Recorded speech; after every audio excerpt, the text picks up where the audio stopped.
Hello, today I'm in Hyundai i40. In this video I'll show you how to use electric handbrake.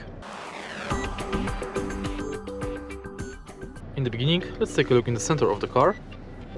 Right here we've got the panel for the handbrake. Simply pull it to enable electric handbrake and push it to disable it. In order to disable it, you have to press the brakes. And now the handbrake is disabled.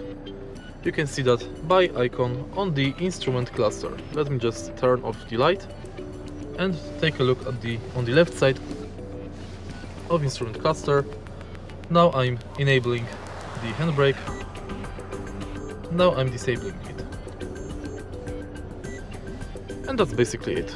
If you find this video helpful, please leave a like, comment and subscribe.